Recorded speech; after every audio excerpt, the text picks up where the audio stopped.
All right, well, hello everyone, and welcome to our next episode of On the Couch with Dr. Miles. And so my guest today is Phil Pownall, and he's going to tell us about the services offered in the Disability Resource Center. So Phil, I'm going to just jump right in and ask you our first question.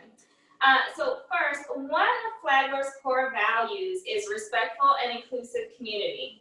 Could you talk more about how Flagler has made a successful effort to achieve or embody this value? I think that Flagler College excels in trying to promote inclusion, especially of students with disabilities, in its academics, in its curricular and co-curricular activities, in its athletics. All colleges and universities are required to provide reasonable accommodation, but accommodation can be more than reasonable. It can be preferable, and it can also get to the point where it's inclusionary without accommodation. I think Flagler College has made many efforts to educate the campus community about disability and to educate its faculty and staff about their required legal requirements in order to provide equal access under the law.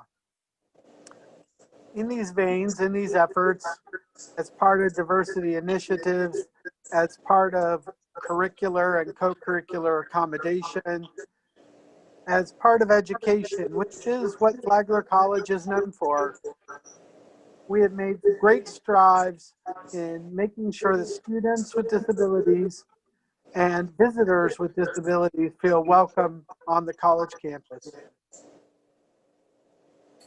Wonderful.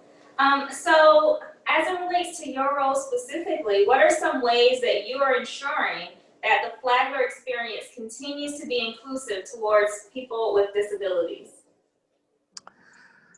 As an accommodation for all students with disabilities, advocacy is a very important accommodation.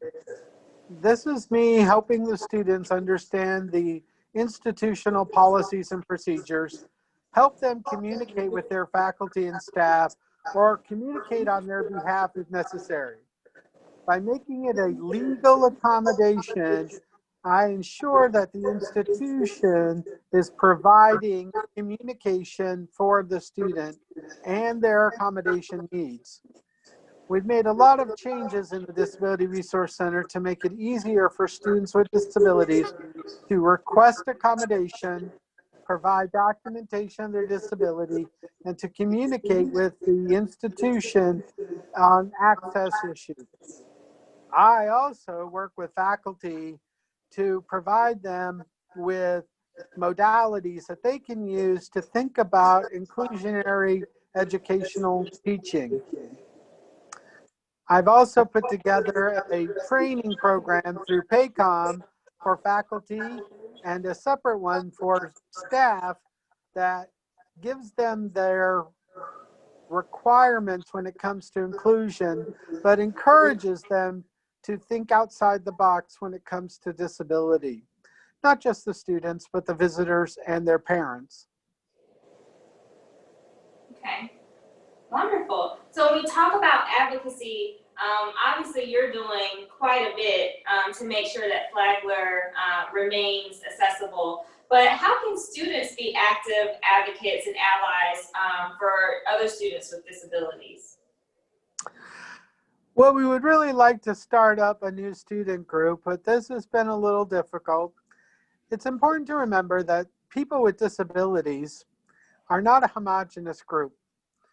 We are indeed, and I count myself among them because I'm blind, the largest minority group in this country, and in fact in the world, and the most marginalized group too, but we're not homogeneous in any way. If we were to divide disability into its component parts, then we would be so small groups we would have no influence and no way to let people know what our needs are. This being said, we would like to continue to try to have a group for students with disabilities as a whole group. rather than the component parts. Right now we do have the Deaf Awareness Club and they do a great job. We'd also like to include other disabilities in a similar group. I also do educational outreach with students in different areas during different parts of the month and the year. We're planning well, we're kind of planning a get-together for students with disabilities. I've had a few students who are on the autism spectrum come to me and ask, how can I meet people? Because that's a social deficit. It's not really an accommodation. I can't make that happen, but I can help them to figure out how they can meet people. So my own student workers are going to be working with this group of students who've made the request, and we're going to reach out to other constituencies to see if we can't organize a disability awareness kind of social activity so that students on the autism spectrum or students with severe ADD or students who have difficulty communicating with others can have an outlet or have a social connection. We've also, as part of the QEP and the flagship program, there is beginning a mentorship program. It hasn't been put into place yet, but because students with disabilities are a diverse group, they qualify to receive a mentor among their more senior peers. And I think that's another way to connect the students on the campus and to drive home the education about disability and how different disability can be. I teach my students continually. Disability does not mean inability. It means doing things in a different way. And that's what I try to teach others too. That's great. So, and those are some really great tips for our students. Hopefully we can get that student organization started. And so I'll do my part to reach out to some students and see if they can help move that initiative along. But beyond students, what advice would you give to faculty and staff on how they can support students who have those invisible disabilities? I give the same advice to faculty and staff that I give to everybody. Don't trust what you're seeing. Be the individual. Don't think of disability as either good or bad. My mama has 2 blind sons, and she told me early on when I complained that it wasn't fair that I couldn't see. She said, son, disability isn't good. It isn't bad. It's simply a part of your life. And that's what I tell everybody. Don't look at a person and see a group. Look at a person and see an individual. Not all behaviors should be qualified as normal or abnormal. So look at the individual. Why do they behave the way they do? What can you learn from them? Is it a cultural thing? Is it a thing associated with their family? Is it a thing associated with the disability? If you approach people as individuals and see beyond what your expectation should be or what you think of as normal, you're more likely to understand that individual.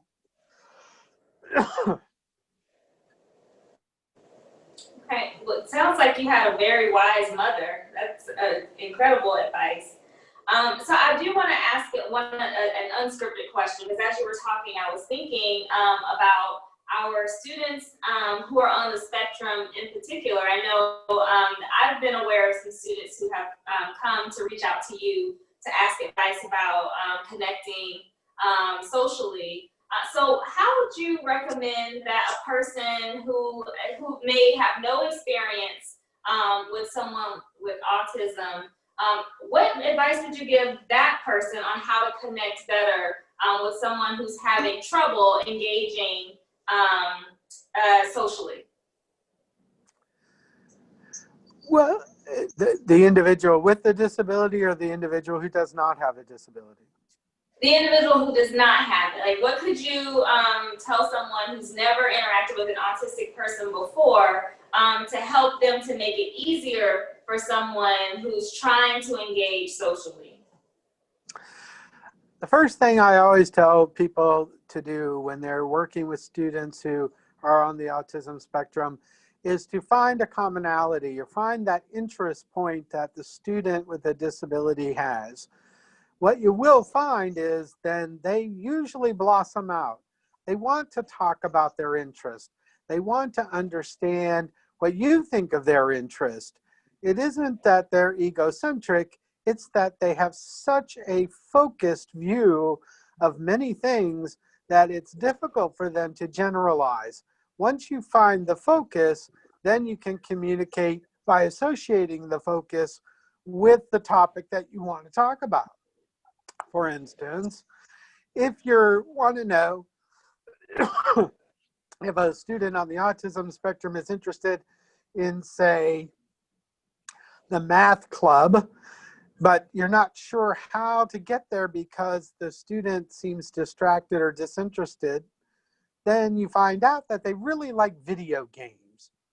Once you start talking about how video games are created, what they're all about, you can associate the topic with math and bring them to what you're trying to understand from them. It's using this association that the student is more likely to communicate. It's also important to remember that not everybody are good at displaying their emotions or their understanding on their face. Being blind, I don't read body language. I might annoy people by asking them, do you understand me?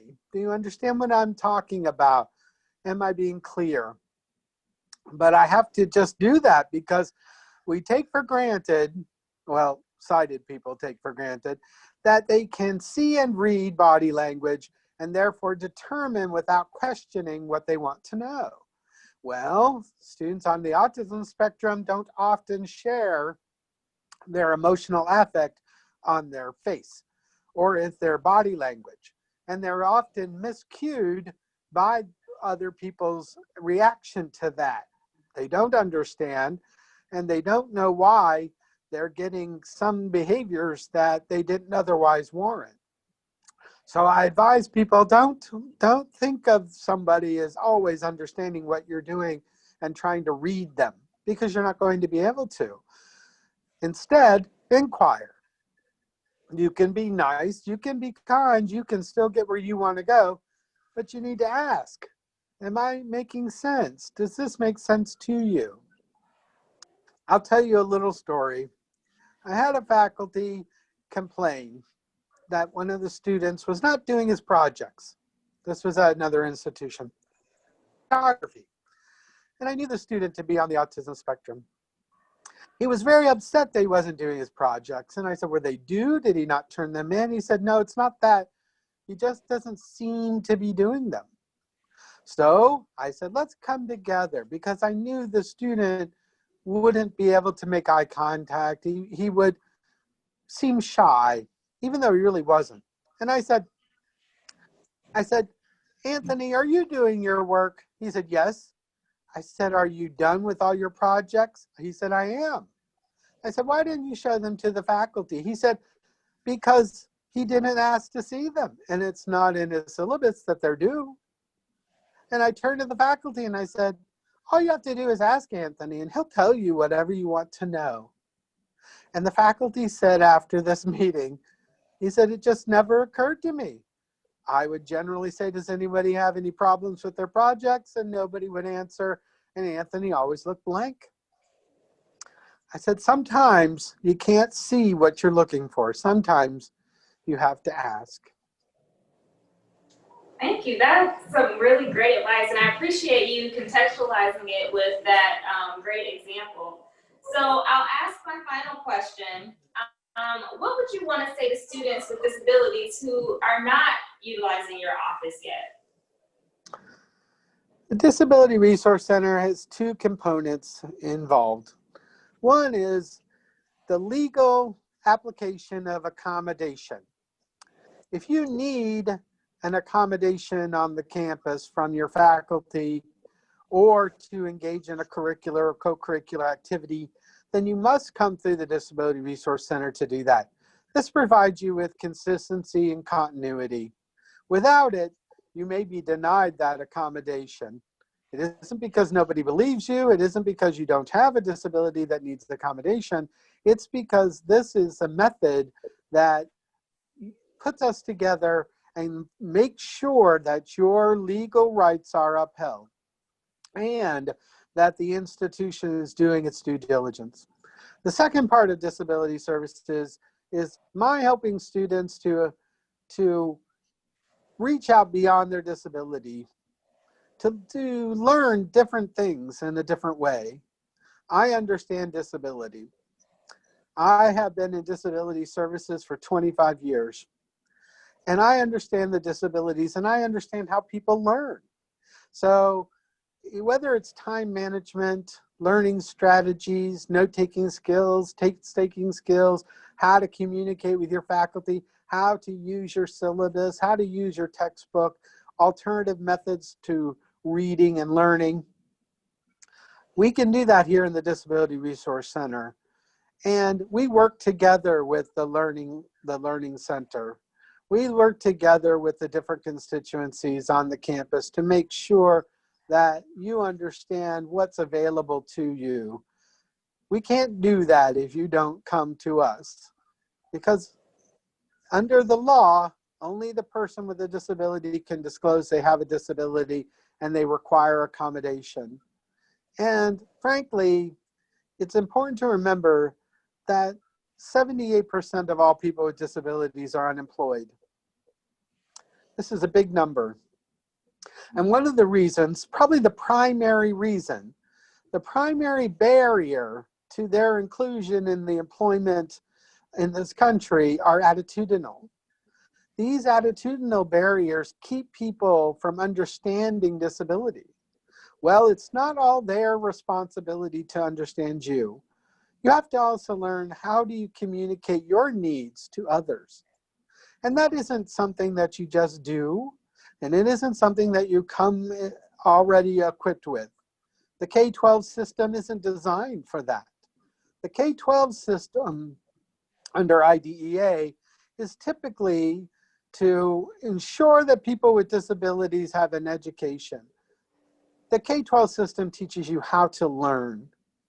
In college, we teach you. And that includes disability services and learning how to mature and to communicate your disability and to understand the different modalities that accommodation can take. In order to do that, you have to have somebody sometimes help you to do that. It's not so passive a learning tool. You can't always learn from your peers because there are not enough of them around. So you have to come to a place like the Disability Resource Center, which offers that kind of education. Well, thank you so much. This has been incredibly helpful. That was my last question. Do you have any final thoughts you want to make sure our audience is aware of? I think that it is important to remember that people with disabilities are people. This is why we don't speak in a pejorative language. We don't call the deaf people. We don't call the blind people. We don't call people with mental health issues psychotics or crazies. We use non-pejorative language because they're people and they're part of our community. It's important to remember there is no community, no race, no ethnicity, no sexual orientation, no religion in which people with disabilities do not exist. And therefore, it is important to think of disability as diverse a group as any other, but also to remember that no two disabilities, even if they're similar, will those people react to their disability the same? So get to know the individual, not the disability. Well, thank you so much. I appreciate this conversation. I've learned a lot, and hopefully our audience has as well. So to the audience, thank you guys so much for tuning in to another episode of On the Couch. Thank you, Presley, my producer behind the camera, for always doing such great work. And thank you, Phil, for joining us today. Bye. Have a good day.